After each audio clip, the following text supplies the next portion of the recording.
तो दोस्तों नमस्कार। बेबी सर यूके चैनल में एक बार स्वागत है आप सभी का। तो बढ़िया होंगे आप सभी लोग और तैयारी बेहतर चल रही होगी।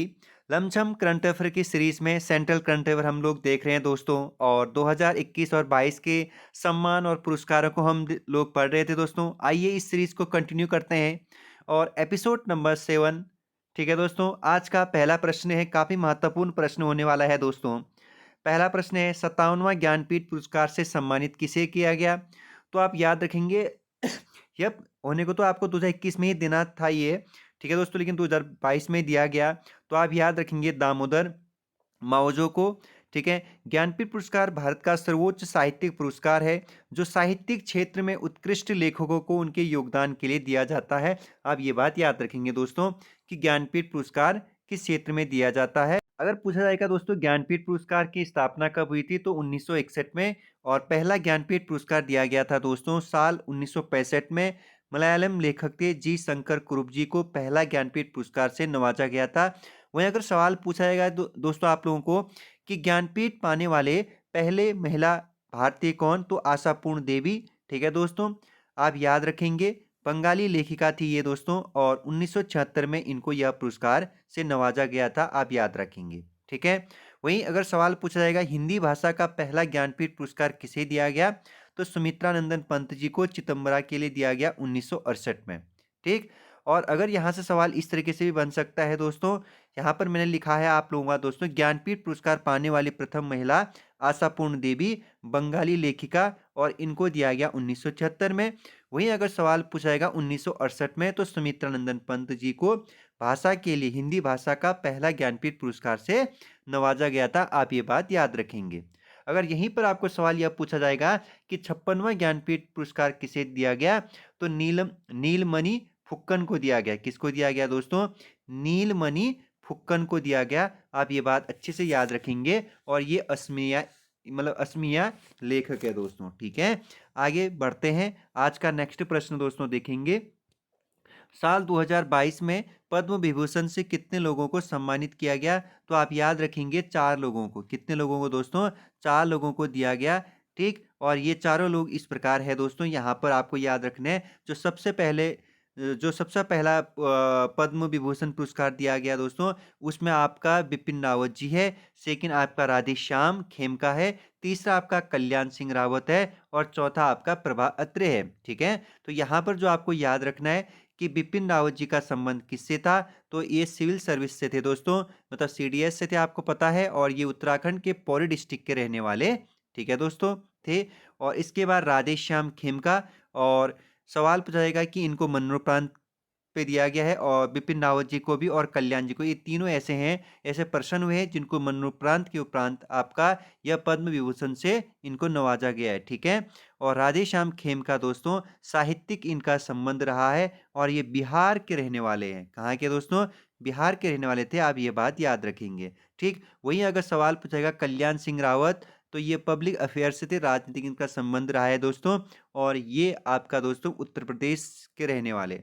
ठीक है दोस्तों, वहीं आपको सवाल पूछा जाएगा कि प्रभा ऐत्रेय, इनका संबंध कला क्षेत्र से रहा है दोस्तों।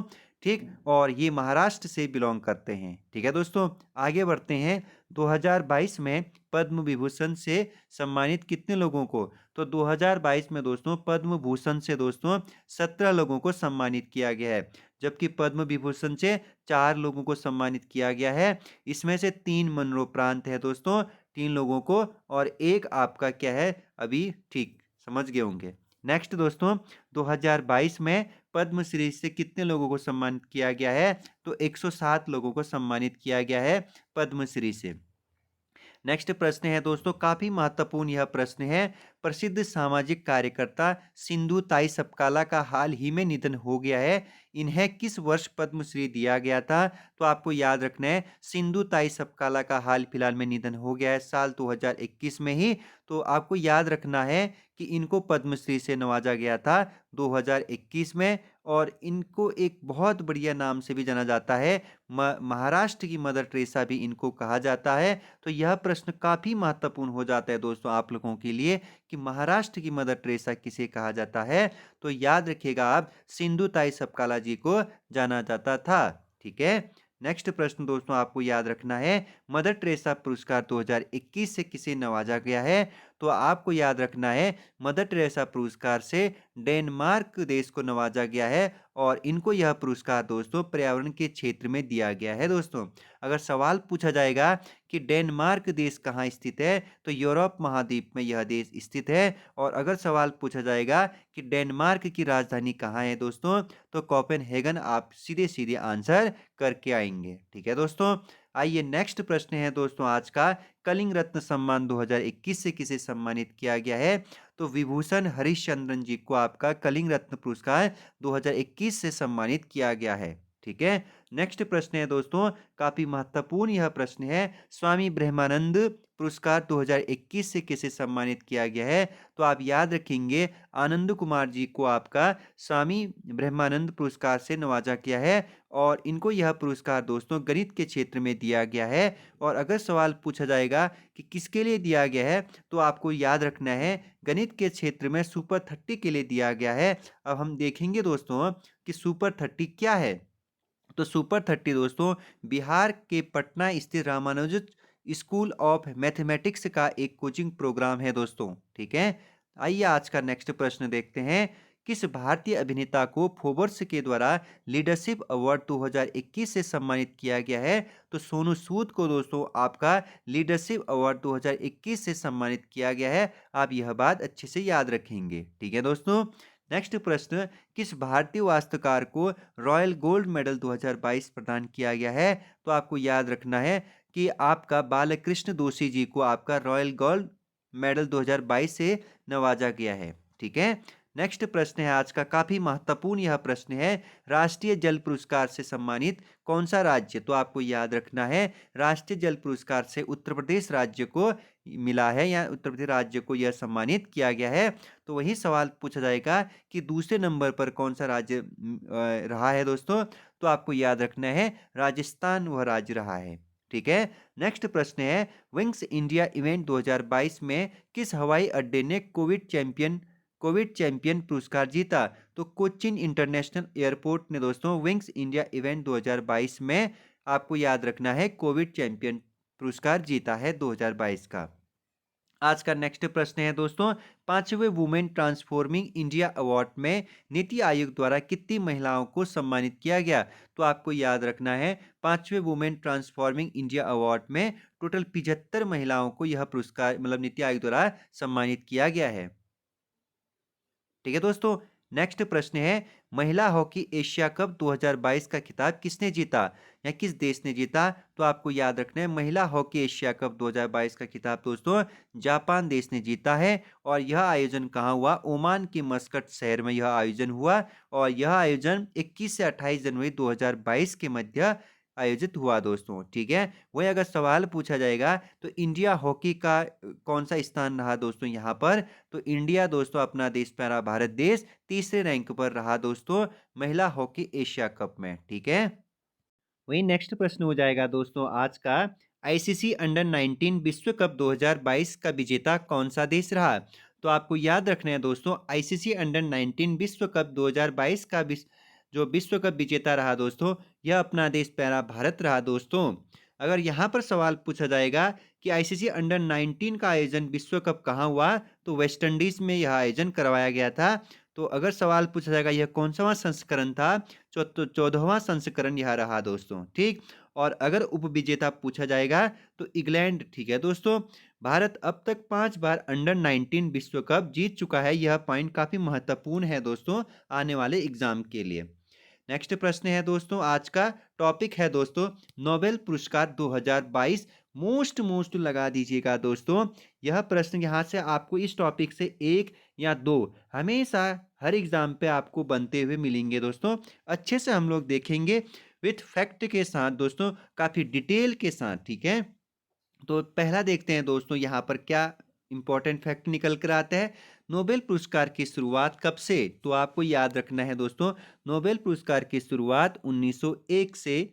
ठीक है दोस्तों, नोबेल पुरस्कार कितने क्षेत्रों में दिया जाता है दोस्तों? तो आपको याद रखना है, पहले तो नोबेल पुरस्कार सिर्फ 5 ही क्षेत्रों में दिया जाता था दोस्तों, लेकिन वर्तमान में एक और जोड़ दिया गया है, तो 6 क्षेत्रों में यह पुरस्कार दिया जाता है। तो आपको याद रखना है छठा वह क्षेत्र कौन सा है और कब जोड़ा गया था, तो आपको याद रखना है अर्थशास्त्र के क्षेत्र में 1968 से यह पुरस्कार दिया जाता है दोस्तों। तो इस प्रकार नोबेल पुरस्कार कितने क्षेत्रों में दिया जाता है? 6 क्षेत्रों में, ठीक है दोस्तों। साहित्य क्षेत्र में, भौतिकी के क्षेत्र में, रसायन, चिकित्सक, शांति और अर्थशास्त्र। अधिकतम कितने व्यक्तियों को दी जा सकती है? या आपको याद रखना है अधिकतम कितनों को दिया जा सकता है यह पुरस्कार? एक क्षेत्र में 3 लोगों को यह पुरस्कार दिया जा सकता है, ठीक है दोस्तों। नोबेल पुरस्कार विजेताओं की घोषणा अक्टूबर अक्टूबर माह में की जाती है एवं 10 दिसंबर को दोस्तों अल्फ्रेड नोबेल की पुण्यतिथि पर यह पुरस्कार दिया जाता है, नोबेल पुरस्कार। तो आपको याद रखना है दोस्तों सबसे पहले तो कि अल्फ्रेड नोबेल की पुण्यतिथि पर आपका दोस्तों नोबेल पुरस्कार दिया जाता है और 10 दिसंबर को दोस्तों, ठीक है। और 10 दिसंबर को दोस्तों आपको पता भी है मानवाधिकार दिवस भी मनाया जाता है, ठीक है। तो आइए स्टार्ट करते हैं किन किन को दिया गया इस बार, किन किन सेक्टरों में दिया गया। तो भौतिकी के क्षेत्र में नोबेल पुरस्कार 2022, तो आपको याद रखना है सबसे पहले एलन एस्पेक्ट और जॉन एफ क्लाउजर और एंटोन जिलिंगर, ठीक है दोस्तों।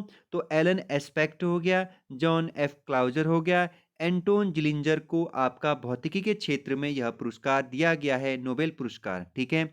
एलन एस्पेक्ट दोस्तों फ्रांस के रहने वाले हैं, क्लाउजर आपके अमेरिका के रहने वाले हैं और जिलिंजर आपका ऑस्ट्रिया के रहने वाले हैं, ठीक है दोस्तों। तो आपको याद रखना है। और ये एक चीज़ बता देता हूँ कि क्वांटम इंफॉर्मेशन साइंसेस और फोटोन पर रिसर्च के लिए इनको यह पुरस्कार मतलब बोले तो नोबेल पुरस्कार दिया गया है साल 2022 का, क्या, फिजिक्स का नोबेल पुरस्कार, ठीक है दोस्तों। यहाँ पर आपको जो चीज़ याद रखना है दोस्तों वो यह याद रखना है कि कभी कभी एग्जामिनर ये भी पूछता है आपको कि ये कहाँ क्या किस देश के रहने वाले, ठीक है दोस्तों। तो आपको याद रखना पड़ेगा कि कहाँ के रहने वाले, ठीक है दोस्तों। तो यहाँ पर एक चीज़ और भी हो सकता है ट्रिक के माध्यम से, ठीक है, इसको याद किया जा सकता है। अब ट्रिक क्या होगा? एलियन अगर क्लोज आया तो न्यूटन का झिंगा लाला तय हो गया, ठीक है। भौतिक को कैसे भी याद रख सकते हो, एलियन अगर अगर क्लोज आया तो, ठीक है, न्यूटन का झिंगा लाला तय है, ठीक है। ऐसे भी आप याद रख सकते हो, आप निकाल लीजिएगा, ठीक है। आप नेक्स्ट है चिकित्सा के क्षेत्र में 2022 का नोबेल पुरस्कार। तो स्वाति पाबो को यह पुरस्कार दिया गया है। इन्हें यह पुरस्कार मानव के कर्मिक विकास पर खोज के लिए दिया गया है चिकित्सा के क्षेत्र में, ठीक है। संस्था कैरोलिस्का इंस्टीट्यूट स्वीडन के द्वारा यह पुरस्कार दिया गया है। रसायन के क्षेत्र में तो आपको याद रखना है रसायन के क्षेत्र में भी 3, फिजिक्स के क्षेत्र में 3, चिकित्सा के क्षेत्र में 1। तो रसायन के क्षेत्र में देखेंगे 3 वह कौन से प्रश्न हुए हैं? पहला तो कैरोलिन बर्टोजी, दूसरा बेरी शार्पलेस और तीसरा मार्टिन मेंडल को यह पुरस्कार दिया गया है 2022 का नोबेल पुरस्कार। अगर पूछा जाएगा बर्टोजी किस देश के रहने वाले हैं तो आप अमेरिका डालेंगे। बेरी शार्पलेस बहुत इंपॉर्टेंट हो जाता है, क्यों? क्योंकि यह इनको 2 बार यह नोबेल पुरस्कार मिल चुके हैं, मतलब इसको सेकंड बार मिल रहा है दोस्तों नोबेल पुरस्कार। इससे पहले साल 2001 में आपको नोबेल पुरस्कार दिया गया था, ठीक है दोस्तों। ये भी अमेरिका के रहने वाले और मार्टिन मेंडल है दोस्तों डेनमार्क के। अगर यहाँ पर सवाल पूछा जाएगा कि क्यों दिया गया, तो क्लिक केमिस्ट्री व बायो ऑर्थोकेमिकल केमिस्ट्री के लिए दोस्तों इसमें रिसर्च के लिए इनको यह पुरस्कार दिया गया है। अब यहाँ पर एक चीज़ और हो सकता है दोस्तों, रसायन के क्षेत्र का हम ट्रिक ढूंढ देंगे तो आपको यहाँ पर कुछ इस तरीके से ट्रिक मिलेगा। मेंडल का बेटा, मतलब जो मैं आपने मेंडल की आवर्त सारणी पढ़ी होगी दोस्तों, मेंडल का बेटा वेरी शार्प है, तुरंत क्लिक करता है दोस्तों। किसका बेटा? मेंडल का बेटा वेरी शार्पलेस है दोस्तों। यहाँ से आप निकालेंगे तो आपका रसायन के क्षेत्र में नोबेल पुरस्कार मिल जाएगा, ठीक है। साहित्यिक क्षेत्र में तो आपको याद रखना है साहित्य के क्षेत्र में सिर्फ एक को दिया गया है, मतलब पर्सन एक है, 2 संस्था को दिया गया, सॉरी सिर्फ एक को दिया गया, आप याद रखेंगे एनी एरोनॉक्स को। और यह एक फ्रांसीसी लेखिका है, आप याद रखेंगे। और इनकी बुक है दोस्तों for the courage and clinical actuality को यह पुरस्कार दिया गया है, आप याद रखेंगे। और स्वीडिश अकादमी स्टॉकहोम के द्वारा दिया गया है। नेक्स्ट है शांति के क्षेत्र में 2022 का नोबेल पुरस्कार। तो आपको याद रखना है 3, तो 1 पर्सन को दिया गया है, 2 संगठन को दिया गया है। तो सबसे पहले आपको याद दिलाना चाहूँगा दोस्तों, शांति के क्षेत्र में पहला वह व्यक्ति तो एलेस ब्लादयात्स्की को दिया गया है और ये बेलारूस के अधिवक्ता है दोस्तों। दूसरा आपको क्या याद रखना है, यहाँ शांति के क्षेत्र में दिया जाता है तो आपको याद रखना है वर्तमान में विश्व में 2 ऐसे देश हैं जो आमने-सामने बहुत खतरनाक क्या कर रहे हैं, लड़ाई लड़ रहे हैं। तो रूस और यूक्रेन। तो मेमोरियल संगठन मानवाधिकार संगठन है रशिया, ठीक है दोस्तों। मेमोरियल संगठन को दोस्तों शांति का नोबेल पुरस्कार दिया गया है एक। दूसरा सिविल लिबर्टीज संगठन मानवाधिकार संगठन है, ये यूक्रेन का है दोस्तों, इनको यह पुरस्कार दिया गया है। नेक्स्ट आपको याद रखना है दोस्तों, यहीं पर शांति का नोबेल पुरस्कार नॉर्वे में प्रदान होता है, जबकि शेष 5 क्षेत्रों में स्वीडन की राजधानी स्टॉकहोम में यह पुरस्कार दिया जाता है। तो काफ़ी महत्वपूर्ण यह प्रश्न है दोस्तों कि शांति का नोबेल पुरस्कार तो नॉर्वे में दिया जाता है, लेकिन अन्य जो 5 हैं दोस्तों वो स्वीडन में ही दिया जाता है, आप याद रखेंगे, ठीक है। नेक्स्ट है दोस्तों अर्थशास्त्र के क्षेत्र में। तो अर्थशास्त्र में वेन एस वर्नाकले, डगलस डब्ल्यू डायमंड और फिलिप एच डाइविको, ठीक है।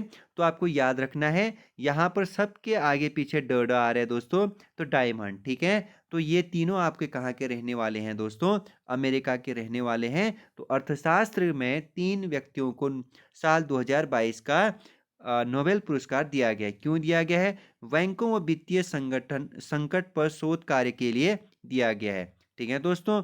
आज के लिए इतना ही दोस्तों, कल मिलेंगे खेल पुरस्कार के साथ साल 2022 का। काफ़ी महत्वपूर्ण कल वाला ये टॉपिक होने वाला है दोस्तों।